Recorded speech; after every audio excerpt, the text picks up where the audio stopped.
The guy who, his butcher was named Mr. Hill, and he went on eventually to start what evolved really into H.G. Hill food stores. So quite a well-known sort of grocery, I don't know, empire, do you want to call it that? Business anyway, which is now a, real estate business, the Hill Center stuff in Nashville. But anyway, so that was his butcher, and the guy who delivers the coffee, his last name was Cheap. So when it came time, Charles realized that his whiskey was by far his best-selling and most profitable product. And so what he did was he was going to get rid of the other two sort of prongs of his business, the coffee and meat, and just focus on the distillery. So he purchased the distillery in Brier. It was about 1870, and along with a patent for improved distillation from Henry Kirk up here in Springfield, which we have, they, since I'm no longer affiliated technically. It was all my choice, by the way. I didn't get fired or anything. It's all good. I'm just being funny about it. Or not so funny, as it were. So we have this thing on the wall in the production facility in our distillery in Nashville that is the actual mechanical drawings of the patent from the old H.H. Kirk patent. It's pretty cool. If you're an engineer, it might make more sense than a philosophy student, but we figured it out eventually. And I'm going off on a tangent, but I'll get there. When it came time to build our distillery, we met with Rob Sherman of Vendome Copper and Brass in Louisville, Kentucky, and they build dozens, hundreds, thousands of stills. They're very much the best well-known American whiskey still manufacturer. Any big distillery here in the U.S., you'll probably see a Vendome still on their property, or likely multiple. And so we talked to Rob and we gave him these specs, this patent, and he just kind of looked at the mechanical drawings. We said, can you, we're doing our distillery, can we do this? Can you rebuild this?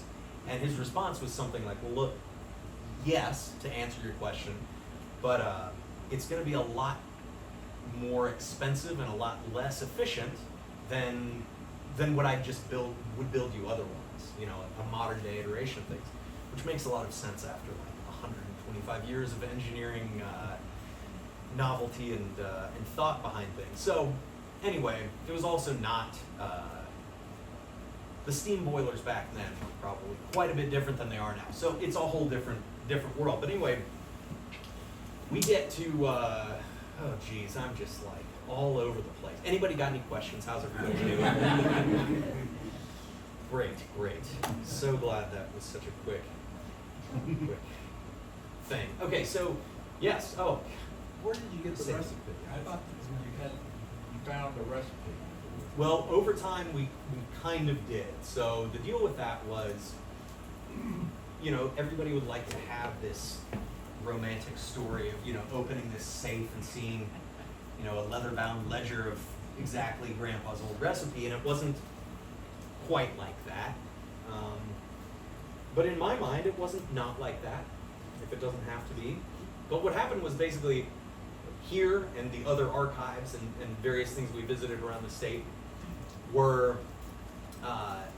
particularly like grain receipts and IRS tax, or I guess it's still the IRS back then, tax documents showing the relative proportions of grain that we would purchase at one given time. And so when we kind of extrapolated that, it figured, okay, this may be his mash bill. If he purchases, X amount of corn, Y amount of wheat, Z amount of barley, okay, figure out, good enough.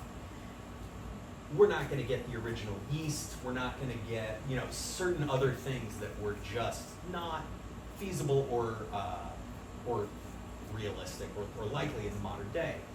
But that's the mash bill. That's what everybody knows. That's the recipe, and there's that term, the mash bill. So we do that, and then we saw Charlie was on the way that he tells this story. He was like Santa Claus with a big sack of quarters slung around his back going into the state archives downtown Nashville. Or maybe it was nickels feeding him into the microfiche machine, which frankly I don't know if that exists anymore. It wasn't even that long ago. But he was just scrolling through all these newspapers and stuff, and he found something that was really amazing, and that was that there was this story about every year on the 4th of July, which was Charles Nelson's birthday. Forgot to mention that at the very beginning. Kind of a cool fun fact. He'd have a big party, big kind of picnic at the distillery every year on his birthday on the 4th of July. And it was just one of those things that it was a marketing tool for the distillery and all these things. And they'd have journalists and friends and family and important politicians and all these kind of things. And they were giving tours of the distillery, of course. And so his right-hand man, the production manager, I imagine, I don't think that it mentioned what the name of the actual person who gave the tour. The point is, he gave the tour and this journalist was on it. And I guess the journalist was asking very specific pointed questions because there were details like the temperatures at which they would boil their corn. It's 212, that's where water boils, Fahrenheit. But you hold it for X amount of time and then let it cool for a little bit. And there are these very specifics. I mean, it's like baking in so many ways as well. So there were all these specifics as well as just, things that no journalist should ever frankly care about, or I'd never expect to answer a question about, like, how long is your wheat hold, and at what temperature do you put your wheat in and then cool it until what, and do you do a pre-malt thing? Like all this stuff that is, I'll talk about it later if you guys care at all, but not that interesting. To be honest, not even that interesting to me. It was when I was making it, but we'll get there. So we found this newspaper article, and it basically confirmed what our sort of extrapolated mash bill was from these more vague sources. And so, that's a roundabout way of, looking in our safe and finding our leather-bound ledger by weird Santa with a sack full of nickels slung around his back. But I wasn't there with him that day. But he's got a big beard now too, so it's fun to imagine. So, now I've honestly forgotten where I even was before that question. What was I talking about? The still, building the still. Yes. 4th of July party. Wait, before that, building the still. Okay, so Vendome builds the still, blah, blah, blah. There's that thing. H.H. Kirkpatrick. There we are. So, they buy the H.H. Kirkpatrick with improved distillations. This is about 1870. And he lets his other two vendors from, his meat, his butcher and the coffee guy kind of do what they wanted with their respective products, which is how Mr. Hill ends up, doing his butchery business and growing it into H.G. Hill food stores. Well, the guy Joel Cheek, last name was Cheek, he was the one who delivered the coffee, and he took that blend of coffee 2 blocks up. Back then it was on 4th Avenue, was a hotel by the name of Maxwell House. So Joel Cheek brought this blend of coffee to the Maxwell House Hotel before there was a brand of coffee called Maxwell House, and I hope you know where I'm going with this next. That is where the brand Maxwell House comes from. So it was equally as amazing for me to find out, growing up in Nashville, I never had a large enough appreciation for how amazing and historic all these stories are about. Who knows that Maxwell House Coffee was, founded and started here in Nashville? If you're not growing up here, everybody that I tell is like, oh, that's really cool. And even, even H.G. Hill food store. It's like thinking about the seeds of all these things at one point were in one building, all working together. This is not even to mention the fact that the distillery would become the largest of all of those in its time. Maxwell House Coffee is slightly larger than Brier Distillery now, but in its day, we're talking. Come on, everything's relative here. Yes, the Cheek family. Yeah, so there's Cheekwood, of course, the whole beautiful grounds there. But then there's also the neighborhood of Hillwood, which is named for that same Hill family as well. So it's these crazy, now very well-known, important Nashville names that are still on neighborhoods that were all involved in this business. And so anyway. There's on one of the walls, it has a timeline of how the Maxwell House coffee came to be. Yeah. It's so incredible how it's all mixed together. feel like such an idiot now, but I've had the book, Fortune Fiddles and Fried Chicken on my nightstand for about 6 years now. I just haven't actually dug into it, but I've heard so many stories of people having read that, and they're like, did you know this? And I feel like I've already read the book, but I haven't. I'm embarrassed. But, so anyway, just this amazing kind of humble beginnings of these various businesses that blossomed into these amazing, large sort of empires in their own way. Anyway, so where our story really goes is toward the distillery. So he bought the distillery and approved distillation. He expanded the capacity, and again, this was 1870 by the time he actually purchased the distillery.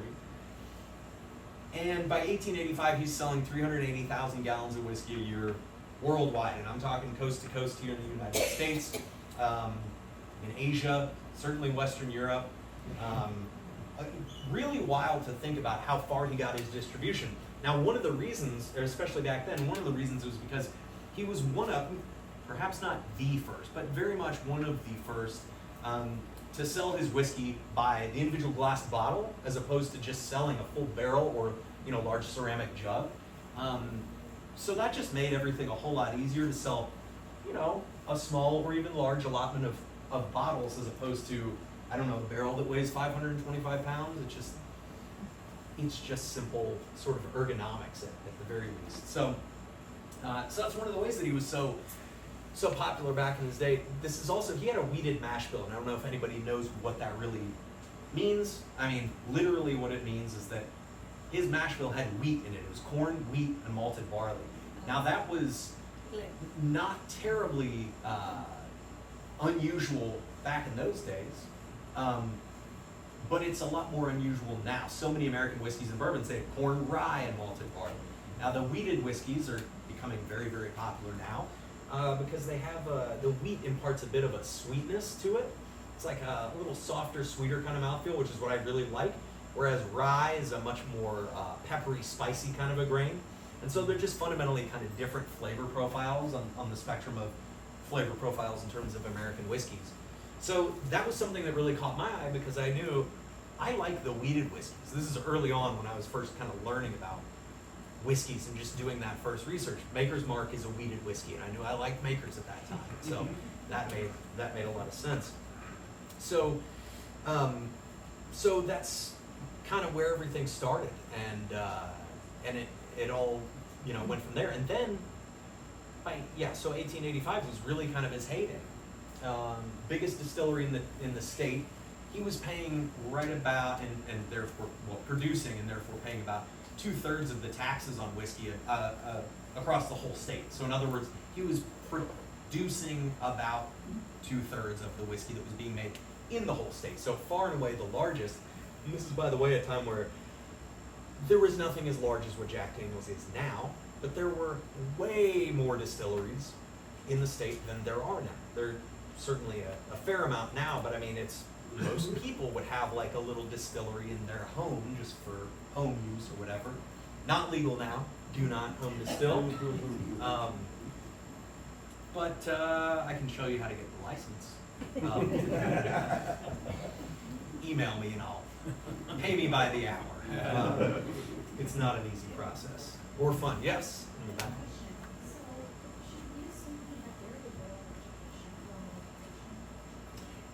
That's interesting. I would think so, because the question was, should we assume he had little formal education? Because at 15 years old, he was, not orphaned, but his father died. He had to go work, his whole life. And so I would guess so. I'm not even sure that he spoke English when he got over to America either. That's something we just don't know. So really an interesting kind of train of thought that I have bounded down before, but I never really nailed down. But I would assume, he had fairly little formal education.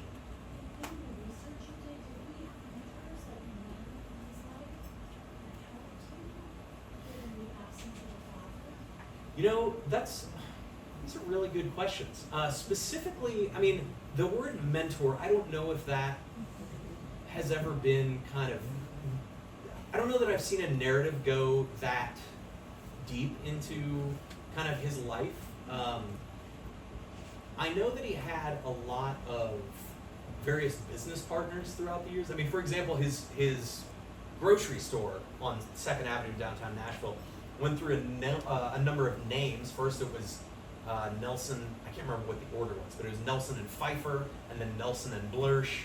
So he had these various business partners that he kind of, I don't know if they were, you know, maybe this isn't working, but I still like it, or maybe it was, I mean, he could have been a real mean fella for all I know. Never met the guy, but I have heard a lot of good romantic stories about him, and so I don't know. That's a really interesting question about specifically mentorship, but. Do you think possibly his second wife, Louisa, played a real role in the sustainability of that? Because Big time. when he died, I mean, it was her baby. She had no knowledge of it, and she dove in there. And I mean, her little brew that she made was the best stuff ever made, honestly. Yeah. That almond flavored Louisa, you haven't tried it, ladies. You gotta go try it. Well, yeah. I mean, well, that's actually a perfect segue into like the next part of this story, because if anybody couldn't hear, she's talking about Louisa, his second wife, who was around for the distillery. So again, 1885 was kind of like this statistic we have, and they're big. So 1891, they're still growing and thriving, but Charles falls ill in December of 1891, and he died within a week. So he left. It was a bit unexpected, and so he's 56 years old, and so he left the distillery to his wife Louisa. And so this is again one of these times that is so helpful to imagine all of the sort of social, cultural, political, just the whole world in that moment, right? So this is a time where she is for one, she's an immigrant herself. She's a woman who didn't yet have the right to vote, and she's here in the South in the United States in 1890, before 1900. This is 1891. So with all those things kind of in the air, trying to picture myself in her shoes is totally unimaginable. I don't have any of those like things that apply to me. But it makes it all that much more amazing and gratifying to think of it. So we know a lot more about Louisa now than we did when we started this whole, encounter, because anything talked about Charles and how, great a businessman he was, and et cetera, et cetera. But over time we learned about Louisa. She took over the distillery, and at that time, as far as I know, there was not a woman who was running a distillery, certainly that was that large. Again, not yet even having the right to vote, but this wild thing. But the other thing that just kind of comes down on all of this giant black cloud, was I guess about 20 years from federal prohibition.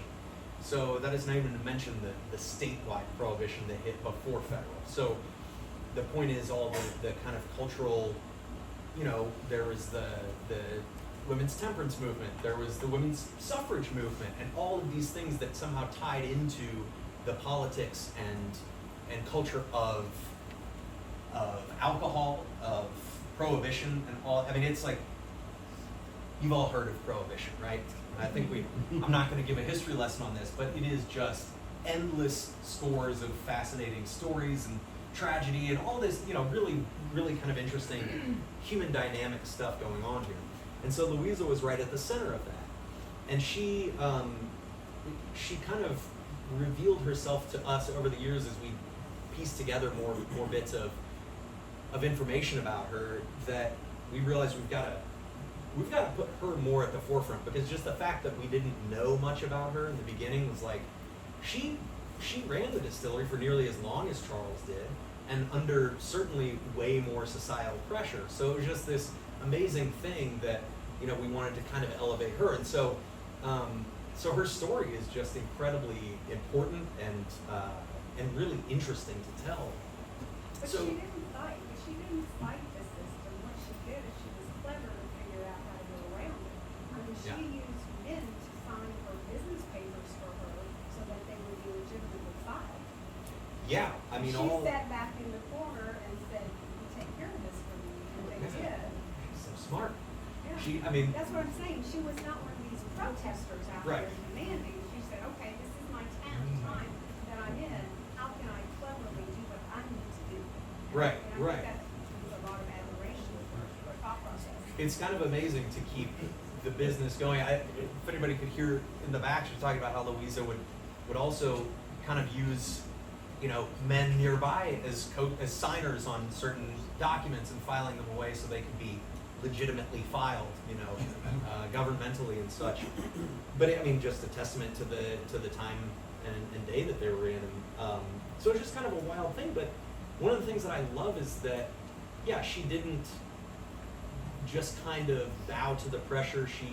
She also didn't fully fight against it. And there's something to me personally. I have a very much a kind of go with the flow attitude about life generally, and so I'm not, you give me a big argument, I'm probably not going to try to die on that hill almost no matter what it is. There are probably a few things, but also I'm not going to try to convince everybody of my sides. It's like, we'll figure out what the world's doing and I'll adapt. It's like, that's kind of human nature.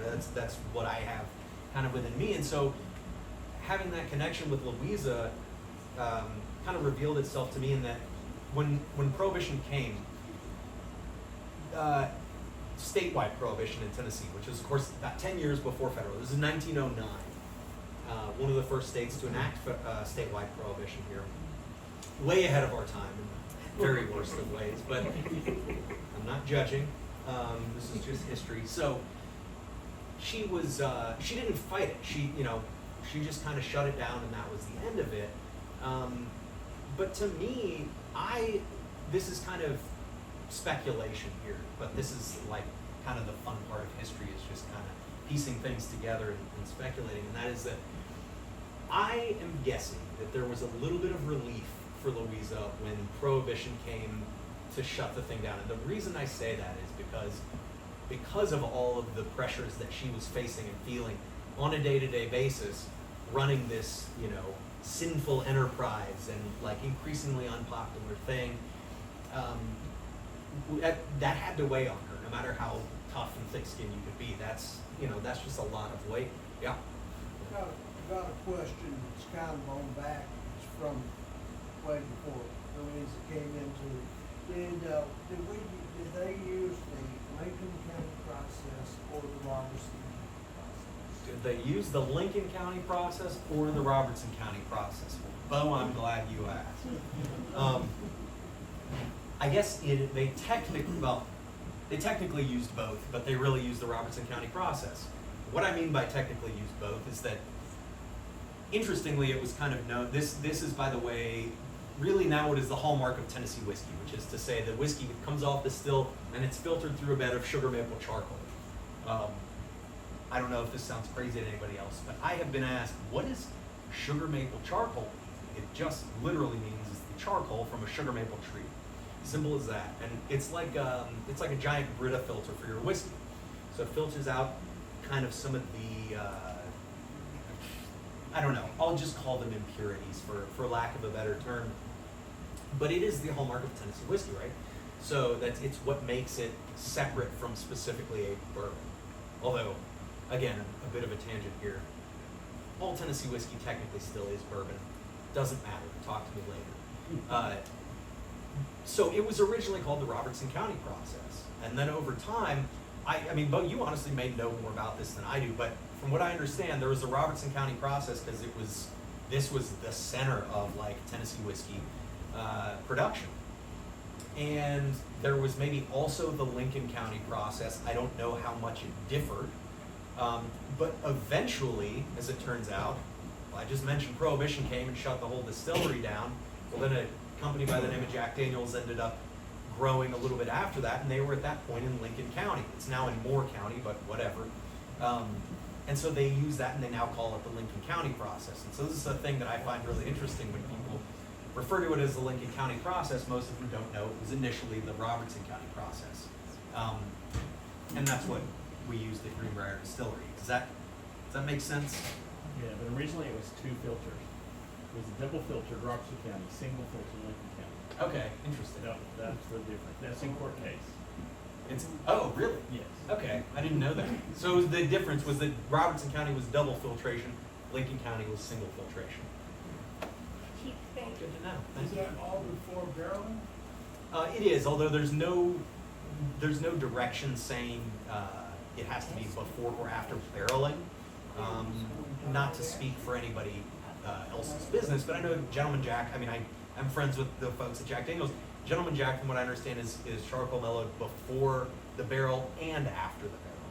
So either way, it's a Tennessee whiskey. The way that we did it was after it comes off the still and before it goes in the barrel.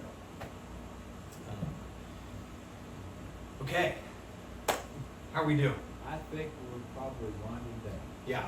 All right. Question. Did you char your barrels? Not me, but a guy I know. The barrels. Yes, the barrels are all charred on the inside. We had them made at Kelvin Cooperage up in Louisville, and we would do a number 3 char, heavy toast. Barrels are pretty cool too. If you want to talk about those later. When you started, did you start at Marathon? And when you began distilling, you have a number of years ahead of you before you can actually sell something. Yeah. So what did you do in the meantime? So to get started, the question was, did we start at Marathon, which is the Marathon Village, the area that the distillery is in near downtown Nashville now. So yes, that was where we really first started. However, what we really started doing, this is how the business plan evolved, where we initially wanted to raise a bunch of money, build a distillery, and lay down some barrels and wait a few years. People weren't giving us money for that. Again, philosophy students, not whiskey makers, at least yet.